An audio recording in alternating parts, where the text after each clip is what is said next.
Buenos días, jóvenes. El tema que sigue en el programa son diagramas de flujo. Es continuación de lo que son nuestros algoritmos. Ya vimos cómo se escribe un algoritmo en diagrama de flujo, en pseudocódigo. Ahora nos va a tocar poner en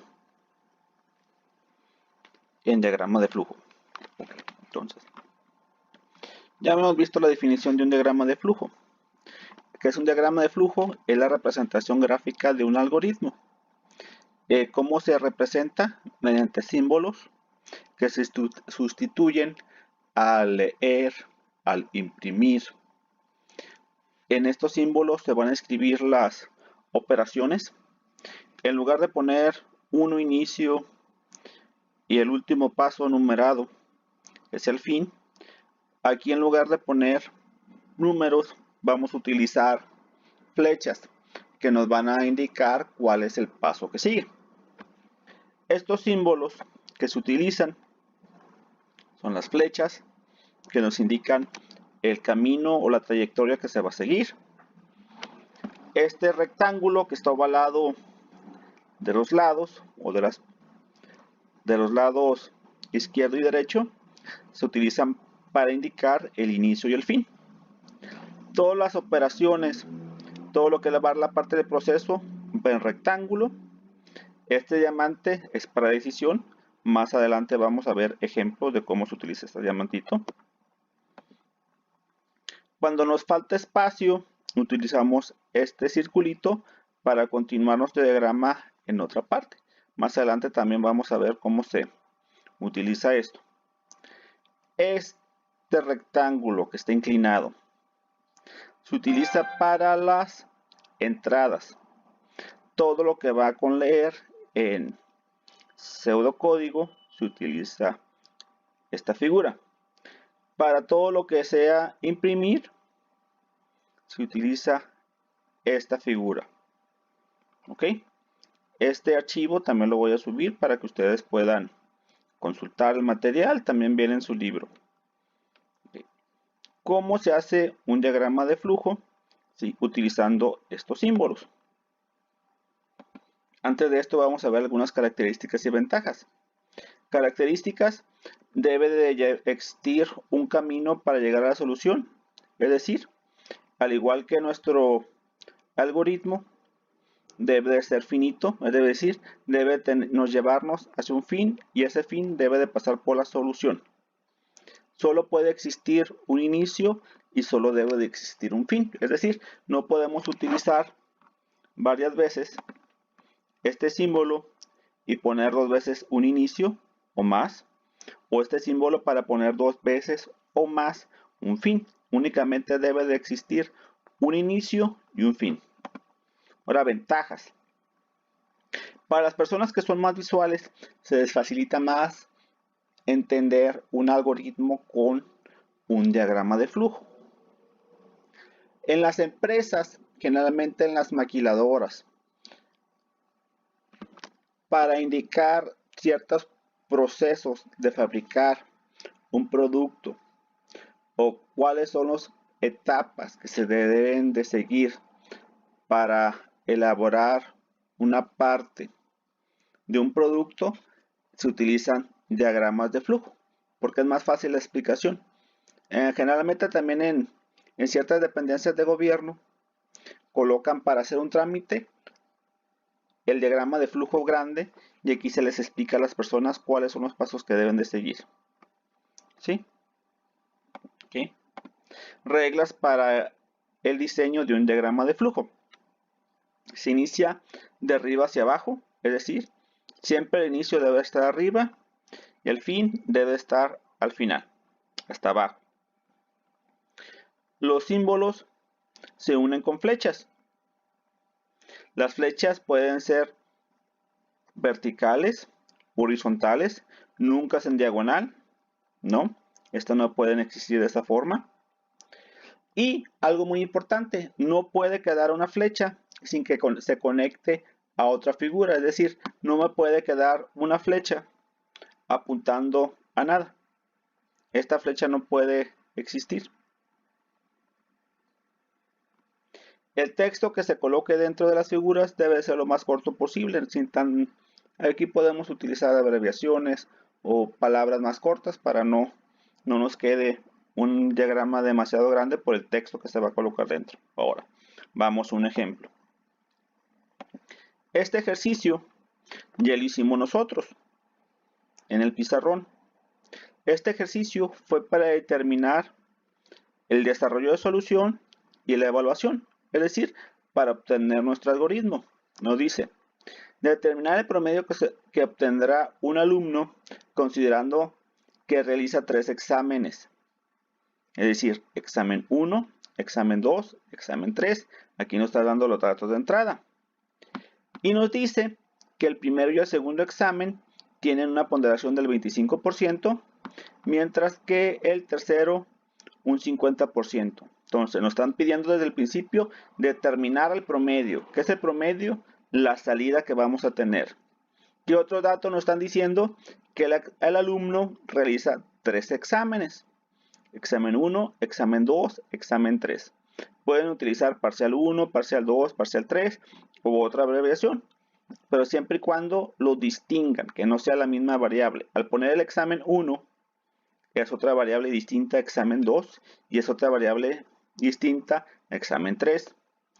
Otra cosa muy importante, no vayan a poner 1, 2 y 3 porque estas no son variables, son números. Una variable puede estar acompañada de un número.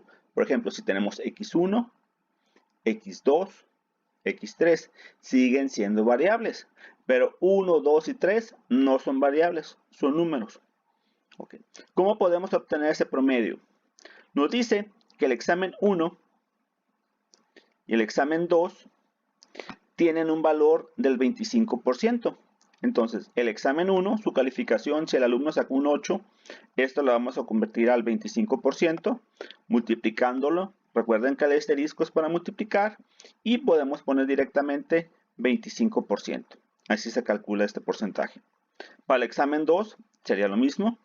Examen 2 más un 25%.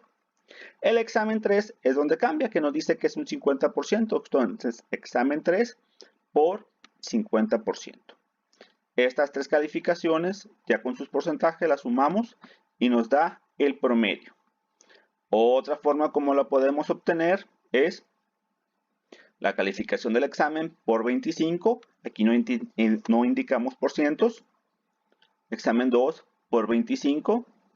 Examen 3 por 25. Estas 3 calificaciones las sumamos, pero nos va a dar un número demasiado grande. Para obtener ya la calificación entre el 0 y el 10, tendríamos que dividirlas entre 100. Acá nos estamos cerrando este paso al indicar que son por cientos.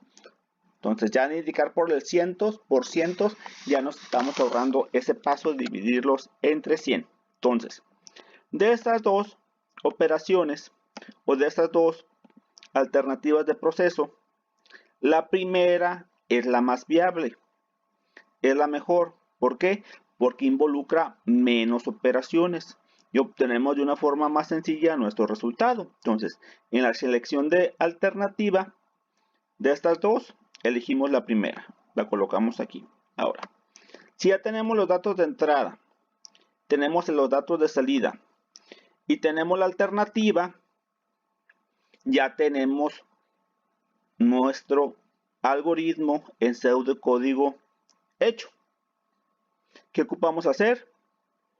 Paso 1, inicio. Recuerden que el paso 1 siempre va a ser inicio.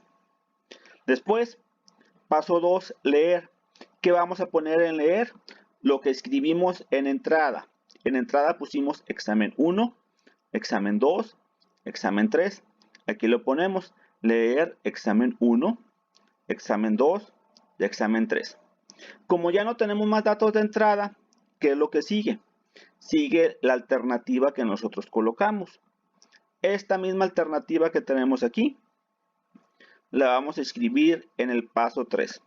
Entonces, promedio es igual a paréntesis examen 1 por 25% más paréntesis examen 2 por 25% más examen 3 por 50%. Ahora, ya no tenemos más operaciones o más procesos, ¿cuál es el paso siguiente? Que en este caso es el paso 4. El paso 4 es imprimir. Es nuestra salida. ¿Qué vamos a poner en salir? En esta salida vamos a poner lo que escribimos acá en salida, que es promedio. Este promedio lo escribimos aquí y terminamos. Ahora, antes de poner la evaluación de la solución, vamos a ver cómo se hace nuestro diagrama de flujo. Ya teniendo este pseudocódigo para ponerlo en diagrama de flujo, es muy fácil. Recuerden que este rectángulo con las esquinas ovaladas se utiliza para el inicio. Entonces escribimos inicio dentro de esta figura de entrada. Ahora, lo otro importante, aquí no se enumeran. ¿Por qué? Porque va de arriba hacia abajo. Ese es el orden que nos va a indicar. Este sería el paso 1, paso 2, paso 3, paso 4 y paso 5. Pero no van enumerados. Entonces indicamos inicio. Ahora, sigue leer examen 1, examen 2, examen 3. Estas no se van a escribir la palabra leer. ¿Por qué? Porque se coloca esta figura. Esta figura significa leer. Entonces anotamos esta figura y escribimos dentro examen 1, examen 2 y examen 3. Entonces, inicio, ponemos la figura. Como esta figura significa leer, no es necesario que yo escriba la palabra leer. Ahora, nos dice que deben de estar unidos este símbolo con este otro símbolo con una flecha. Nosotros en medio colocamos una flecha que nos va a indicar que primero es inicio, después de inicio esta flecha nos sigue que este es nuestro segundo paso. Ahora, sigue nuestro tercer paso. Todas las operaciones o todos los procesos van dentro de los rectángulos. Tenemos este rectángulo, este paso 3, igual como está, lo ponemos dentro de este rectángulo. Ustedes se fijan, es lo mismo. De entre esta figura y esta otra figura, las unimos con esta flecha que está en medio. ¿Sí? Ok. Sigue nuestro paso número 4. El paso número 4 es imprimir. Esta figura se utiliza para indicar que es una salida. Entonces, como es salida y esta figura significa imprimir, no es necesario que yo escriba la palabra imprimir. ¿Qué es lo que voy a escribir dentro? Lo que está en mi pseudocódigo después de la palabra imprimir, que es promedio. Yo aquí escribo promedio. Ahora, mi último paso es fin.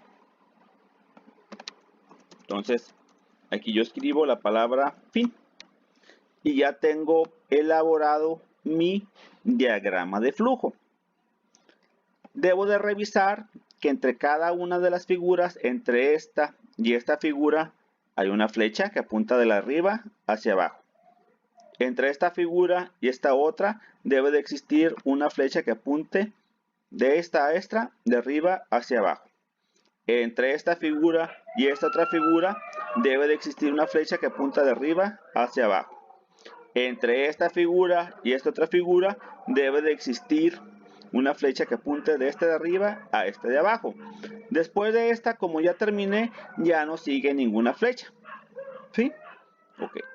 Aquí voy a dejar esta explicación de diagramas de flujo. Ahorita en un segundo video voy a poner otros ejemplos que vienen en sus libros para que sea un poquito más entendible. Gracias.